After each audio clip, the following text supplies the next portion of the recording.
Let's talk a little bit about sort of it's been an interesting year for all of us, Barry. But from the world of guiding, how have you been doing through the COVID situation? Well, I did about a dozen paid trips last summer, which is okay for an old guy like me to get in. And I did another dozen or so fun trips on the river, and uh, just enjoying that. With COVID going on, it's people are reluctant.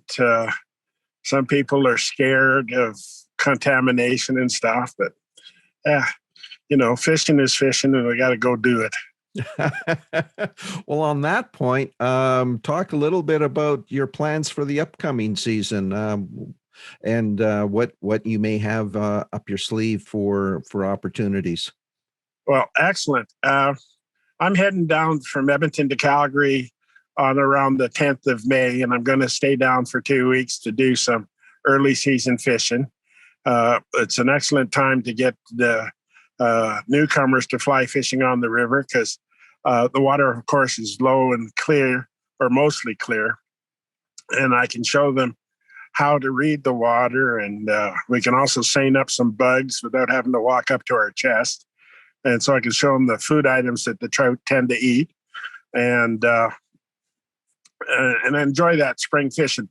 Of course, the rainbows of mature rainbows are headed up the Highwood River to find their spawning grounds.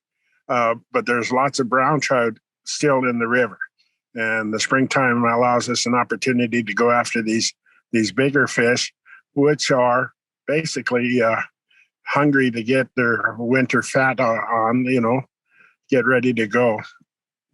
The weather is always good. It's nice to watch the trees bud out and blossom. It's good to see the early season flowers along the riverbank, and of course, watch the migrating birds come through. And of course, the Canada geese are set up on the islands and doing their nesting thing.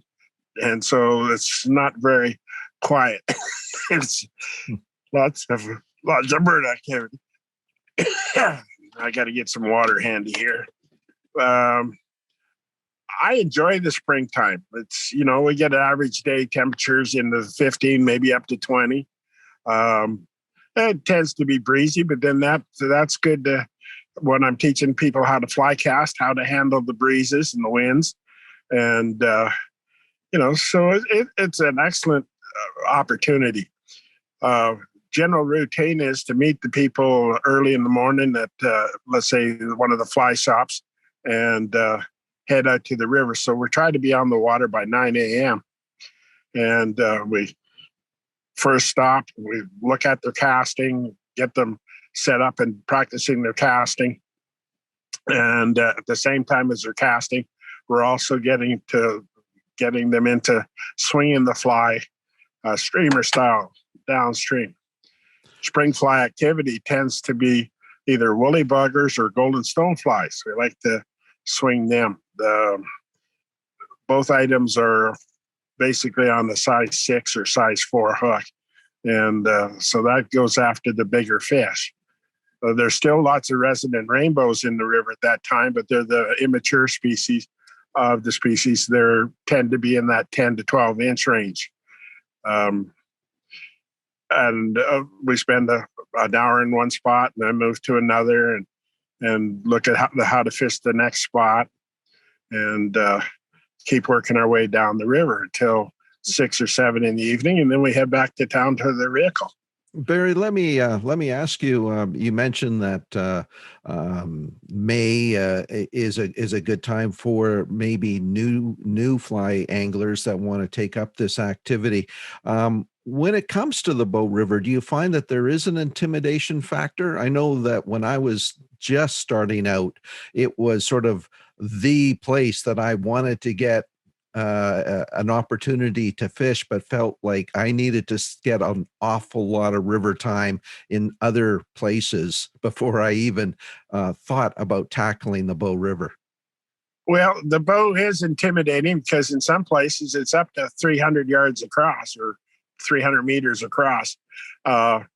and it has a decent flow, not as slow as the North Saskatchewan, uh, but you don't have to fish the entire river. What you do is, if the river is wide and you're used to looking at a stream like Stauffer Creek, which is maybe at the most 10 meters across, you pick out a channel 10 meters. You pick out a section of the stream. You divide it into columns, and just work the column, and don't stress about whatever. One of the things that's also, because of the speed of the current, because of the size of the cobblestone on the bottom, and because it's below the city of Calgary, the rocks tend to have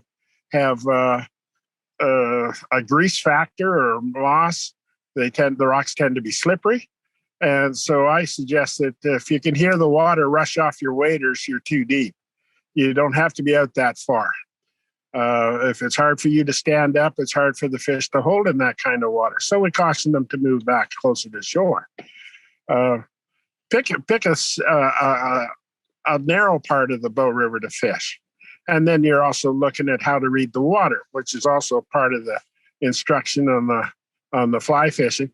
You look for color changes where you can see the rocks, and then all of a sudden it gets darker where the water gets deeper.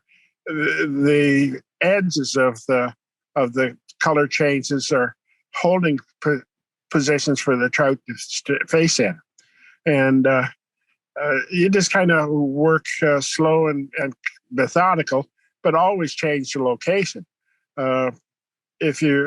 We stop at a spot, I get the clients to split up, one to walk upstream, maybe 50 to 100 meters upstream, and swing the fly as they come downstream. Cast, make a step, cast, make a step, and work their way down. And when the one client is back in the boat, the other client should be about 100 meters downstream. And in that time, they've covered a lot of water, and they've had an opportunity to put the fly in front of the fish. The other thing that we do when they're swinging the fly is they want the fly to get as close to the bottom as possible. And so I invite them to change the fly, go lighter, go heavier, always position change. And this is on the swinging the fly. If we want to introduce them to nymph fishing, indicator nymph fishing, or Euro nymph fishing, we get them to fish their way upstream.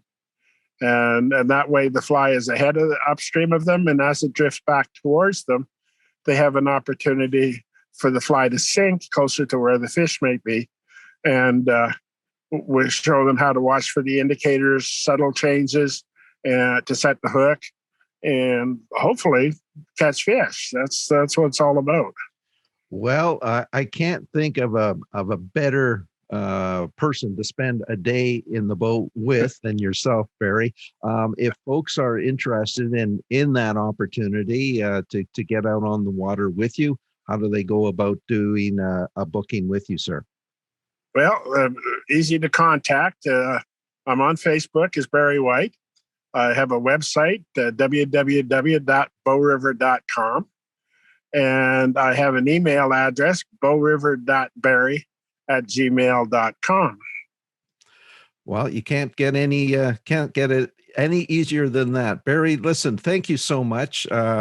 Hopefully you and I can meet one day in persons in the near future and swap some more stories about fishing. Some of them might even be true. Thank you so much for your time today.